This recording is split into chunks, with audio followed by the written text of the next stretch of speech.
नमस्कार दोस्तों, स्वागत है आपका हमारे YouTube चैनल एजू TMD में। दोस्तों, मेरा नाम है तिलक मौर्य और आज मैं आपको हिंदी विषय का एक टॉपिक पढ़ाऊंगा, संधि, जो कि मोस्ट इम्पॉर्टेंट टॉपिक है आगामी परीक्षाओं के लिए। कुछ बच्चों ने मुझसे रिक्वेस्ट की थी कि सर आप एक बार हमें संधि समझाइएगा, तो उनकी रिक्वेस्ट पर मैं ये छोटी सी वीडियो बना रहा हूँ। संधि को पहचानना। देखिए, मैं आपको बता दूं एग्जाम के पॉइंट ऑफ व्यू से हमें क्या पढ़ना होता है। एग्जाम में कभी संधि की परिभाषा नहीं पूछेगा, कभी ये नहीं पूछेगा कि गुण संधि की परिभाषा क्या होती है, वृद्धि की परिभाषा क्या होती है। हमें स्मार्टली स्टडी करनी है। स्मार्टली स्टडी मतलब हमें केवल वहां पे पहचानना होता है कि इस शब्द में कौन सी संधि है। तो इस वीडियो को देखने के बाद आपको मैं गारंटी लेता हूं कि गुण संधि, वृद्धि संधि, दीर्घ संधि, यड़ संधि, अयादि संधि, जितनी भी स्वर संधियां हैं वो आपको देखते ही आपको पता लग जाएगा कि इस शब्द में ये संधि है। तो देरी ना करते हुए वीडियो को शुरू करते हैं। और आप लोगों से एक रिक्वेस्ट करता हूं, वीडियो को लास्ट तक देखिएगा। अगर वीडियो आपको अच्छा लगे तो प्लीज चैनल को सब्सक्राइब भी करिएगा और लाइक भी कर दिएगा। तो ठीक है, देखते हैं वीडियो में आगे क्या है। पहले मैं आपको बता दूं कि संधि के कितने प्रकार होते हैं। संधि के कितने प्रकार होते हैं? तो नॉर्मली संधि जो है हमारी 3 प्रकार की होती है। कितने प्रकार की होती है संधि? 3 प्रकार की होती है। पहली हमारी होती है स्वर संधि, दूसरी होती है व्यंजन संधि और तीसरी होती है विसर्ग संधि। कौन कौन सी 3 प्रकार की संधियां होती हैं? कभी एग्जाम में पूछा है कि संधि कितने प्रकार की होती हैं। तो संधि के मुख्यतः 3 प्रकार होते हैं: स्वर संधि, व्यंजन संधि और विसर्ग संधि। अब स्वर संधि के 5 पार्ट होते हैं। स्वर संधि के 5 और प्रकार होते हैं। वो स्वर संधि के कौन कौन से 5 प्रकार होते हैं? पहला हमारा होता है गुण संधि, दूसरा वृद्धि संधि, तीसरा दीर्घ संधि, यण संधि और अयादि संधि। तो नॉर्मली मुख्यतः 3 रूप होते हैं संधि के: स्वर संधि, व्यंजन संधि और विसर्ग संधि। और स्वर संधि के कितने टाइप होते हैं? तो स्वर संधि के 5 टाइप होते हैं: गुण, वृद्धि, दीर्घ, यड़ और अयादि। तो इस वीडियो में हम लोग एक एक करके गुण, वृद्धि, दीर्घ, यड़ और अयादि संधि के विषय में देखते हैं। हम कैसे तेजी से एकदम से पहचान सकते हैं कि कौन सी संधि है इस शब्द में। तो आगे देखते हैं। देखिए, सबसे पहले पढ़ते हैं हम लोग गुण संधि। गुण संधि में अब मैं आपको इसकी परिभाषा नहीं बताऊंगा कि संधि की परिभाषा क्या होती है, गुण संधि की परिभाषा क्या होती है, किस अक्षर को मिलाने से क्या होता है। देखिए, हमारे पास एग्जाम में समय बहुत कम होता है। वहां पे हमें मुश्किल से 30 सेकंड मिलता है एक क्वेश्चन को हल करने के लिए। और कई परीक्षाओं में हिंदी आती है। नॉर्थ ईस्ट के जो एग्जाम है स्टेट लेवल के, उनमें हिंदी अक्सर पूछी ही जाती है। तो हमें देखते ही हमको पता लगना चाहिए था कि कौन सी इसमें संधि है। तो देखिए, गुण संधि, ये गुण संधि स्वर संधि का एक टाइप है। स्वर संधि के जो 5 टाइप है उनमें से पहली है हमारी गुण संधि। गुण संधि की पहचान कैसे करेंगे? हमें तो केवल पहचानना है वहां पे। तो गुण संधि की पहचान कैसे करेंगे? ये जो 2 मात्राएं दिख रही हैं आपको, ए की और ओ की, किस किस की मात्राएं? एक ए की और ओ की। एक ही मात्रा मतलब ऊपर 2 मात्राएं जो होती हैं, एक ए की ऐसी मात्रा होगी, ए की मात्रा होगी, और ओ। ये 2 मात्राएं आपको किसी भी शब्द के बीच में जब दिखें, 2 मात्राएं ए की या फिर ओ की, ये 2 मात्राएं जब कोई शब्द लिखा हुआ है और उनके बीच में दिख रही हैं, तो 100% वहां पे हमारी कौन सी संधि होगी? गुण संधि होगी। हाँ, एक तो ये 2 मात्राएं दिखेंगी और तीसरा क्या होगा, हमारा अंत में क्या दिखेगा? अंत में किसी किसी वर्ड में लिखा हुआ होगा ऋषि। ठीक है, ऋषि ऐसे करके भी लिखा हो सकता है, ऋषि। ठीक है, तो इन तीनों में से अगर आपको कोई दिख जाए, छोटी मात्राएं हैं, छोटी मात्राएं भी बोलते हैं इनको, ए की और ओ की, ए की और ओ की तीनों मात्राएं में से कोई भी मात्रा दिख जाए अगर बीच में, या अंत में हमारा ऋषि दिख जाए, तो हमारी वहां पे गुण संधि होगी। ठीक है, कोई भी परिभाषा आप लोगों को याद नहीं करनी है कि गुण संधि आ और ए और ये सब से मिला के बनती है। हमें केवल ये ध्यान रखना है बीच में ए की और ओ की मात्रा। देखिए, एग्जाम्पल बताता हूं मैं आपको। एग्जाम्पल है इसका महेंद्र। ठीक है, आपको दिख भी रहा होगा, ये एग्जाम्पल लिखा हुआ है महेंद्र। महेंद्र में ये देखिए ए की मात्रा बीच में हमें दिख गई, तो ये हमारी कौन सी संधि हो गई? गुण संधि हो गई। कौन सी संधि हो गई? गुण संधि हो गई। ऐसी नरेश, नरेश में भी एक ही मात्रा होती है।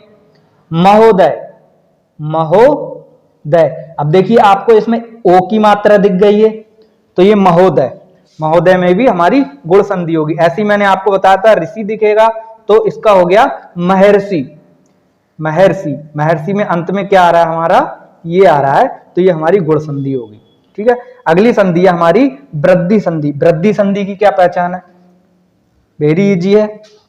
उसमें क्या था? हमारी एक मात्रा थी, एकी और एकी। अब इसमें दो मात्राएं हो जाएंगी, मात्राएं वही वाली रहेंगी, दो मात्राएं हो जाएंगी। कौन कौन सी हो जाएंगी? एक एकी मात्रा हो जाएगी और औ की हो जाएगी। औ की मात्रा ऐसे लगती है, तो एकी, एकी और औ की मात्रा, दो मात्राएं जहां भी ऊपर आपको दिखें बीच में किसी शब्द में, तो वहां पे वृद्धि संधि होगी। देखिए दो मात्राएं होंगी, कौन कौन सी होंगी? ओ की होगी, औ की होगी और ए की होगी। तो ये दो मात्रा जब भी दिखें, जैसे इसका एग्जाम्पल दिया हुआ है सदैव, सदैव में आपको दो मात्राएं ऊपर दिख रही हैं, सदैव, तो ये हमारी कौन सी हो गई? वृद्धि हो गई। देखिए गुण, गुण में एक मात्रा थी, जब वृद्धि हो गई मतलब वृद्धि माने बढ़ोतरी हो जाना किसी चीज में, वहां एक मात्रा थी तो वृद्धि हो गई, यानी दो मात्राएं जब भी आएंगी तो हमारी क्या होगी? वृद्धि संधि होगी। तो सदैव में दो मात्राएं दिख रही है तो हमारी वृद्धि संधि होगी। सदैव हो गया, एक एक हो गया, महौज हो गया, महौज, देखिए औ की दो मात्राएं हो गई, इस पे हा पे दो मात्राएं लगी हैं, हौज। ठीक है, तो ये हो गया हमारा वृद्धि संधि।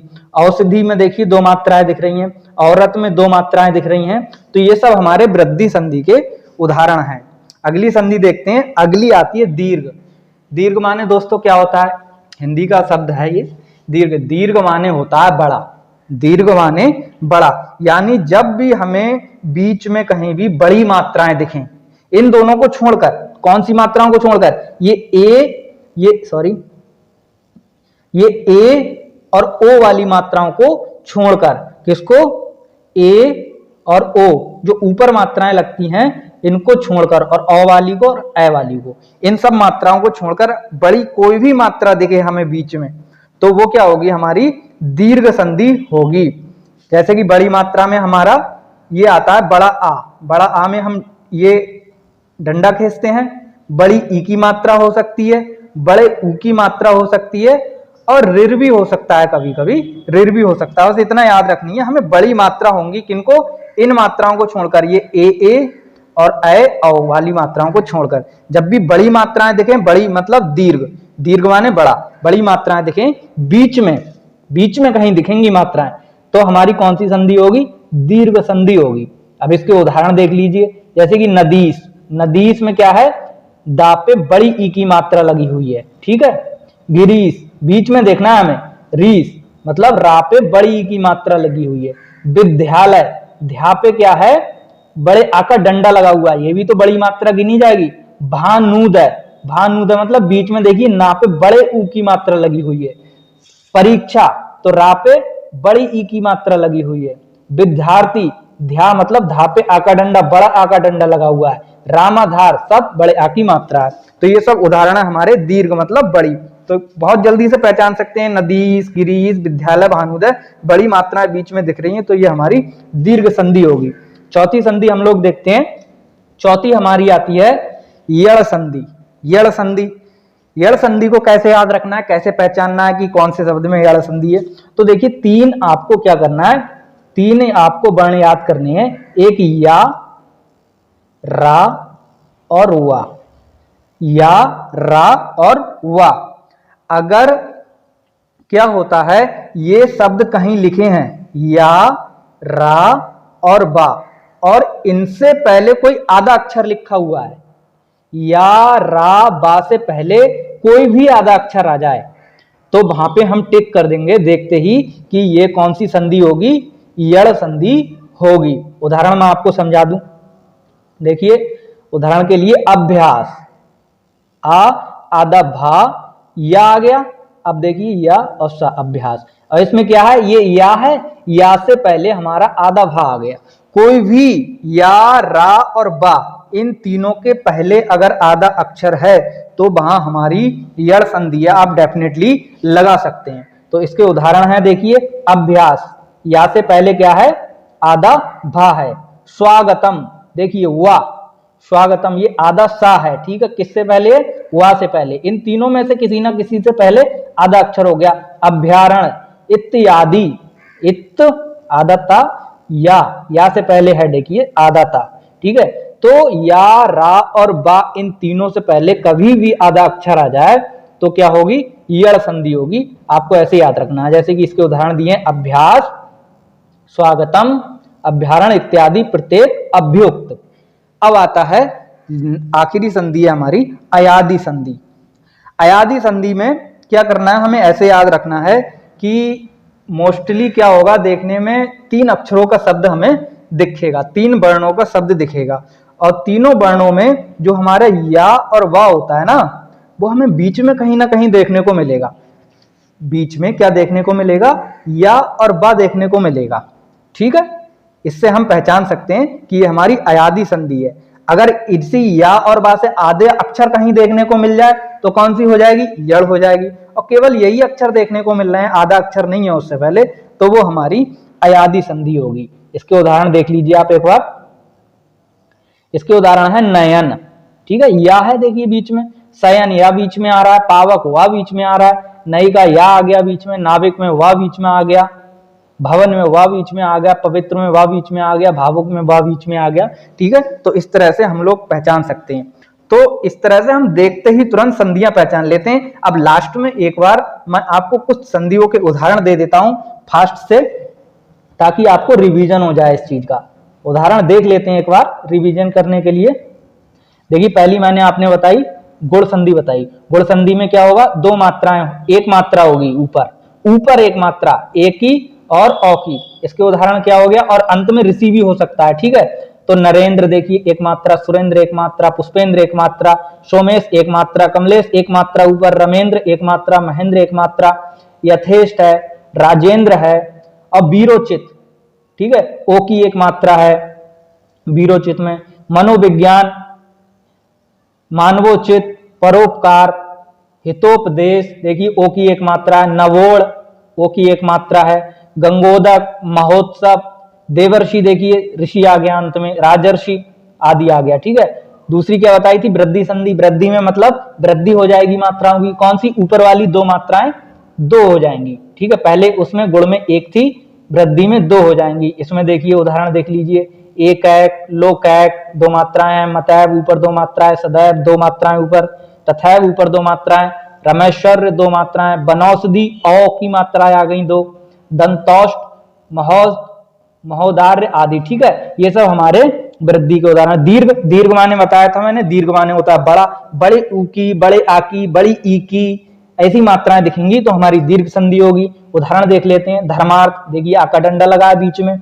विद्यालय, आकाडंडा लगा, विद्यार्थी, आकाडंडा बीच में। देवालय, आकाडंडा बीच में। नवागत, आकाडंडा, देवागमन, देशांतर, रेखांश, और है हमारा मुनीश्वर, बड़ी की मात्रा आ गई। हरीश, बड़ी की मात्रा आ गई। भानुदय, बड़े ऊ की मात्रा आ गई। बधूर में बड़े ऊ की आ गई। सरमूर, सर यूर में बड़े ऊ की मात्रा आ गई। गुरूपदेश, राप देखी बड़े ऊ की मात्रा आ गई, ठीक है। तो बड़ी मात्रा यहां देखें वो दीर्घ, बड़ा मतलब दीर्घ, ठीक है। नेक्स्ट मैंने बताई थी आपको यड़ संधि। यड़ में मैंने क्या बताया था कि या, रा और वा, इन तीनों से पहले अगर आधा अक्षर आपको कहीं भी दिख जाए तो वो यड़ संधि होगी। जैसे या से पहले आधा अक्षर है, ये आधा वा, इसको बोलते हैं हम व्यू, ठीक है, चक्रव्यूह वाला व्यू। तो ये हमारा हो गया यड़ संधि। अत्याचार, देखिए या से पहले आधा ता है। देव्यागमन, ठीक है, या से पहले आधा वा है। अवंती, स्वच्छ, न्यून, अध्येष्ठा, ठीक है। अब लास्ट हमारी बचती है अयादि संधि। अयादि संधि में मैंने क्या बताया था कि लगभग आपको ऐसे देखने में मिलेगा 3 अक्षरों का, 3 वर्णों का शब्द होगा। बीच में क्या आएगा हमारा, बीच में या और बा ऐसे आएंगे। तो देखिए नायक, या बीच में आ गया। पवन, वह बीच में आ गया। श्रवण, पावन, गायिका, या बीच में आ गया। नायिका, या बीच में आ गया। भवन, वह बीच में आ गया। भावुक, वह बीच में आ गया। भाविनी, नाविक। अभी आप कहेंगे कि इस पे ऊ की मात्रा लगी, लेकिन यहाँ पे छोटे ऊ की मात्रा लगी है, छोटी मात्राएं लगी होंगी बीच पे अगर लगी होंगी, ठीक है। तो मैं समझता हूं ये वीडियो देखने के बाद आप अगर इसमें से कोई भी क्वेश्चन एग्जाम में आता है स्वर संधियों में से, तो आप बहुत ही जल्दी, लगभग 95% गारंटी मैं लेता हूं कि इसमें से कहीं बाहर नहीं जाएगा। आपको बहुत ज्यादा सिलेबस रटने की जरूरत नहीं है कि गुण संधि की परिभाषा बिल्कुल नहीं रटने की जरूरत है। अगर आप लोगों को वीडियो पसंद आई हो तो प्लीज वीडियो को लाइक कीजिएगा, और अगर आप चाहते हैं कि मैं ऐसी ही और वीडियो आप लोगों के लिए लेके आता रहूं तो प्लीज चैनल को सब्सक्राइब कीजिएगा और कमेंट करके मुझे जरूर बताइएगा। धन्यवाद।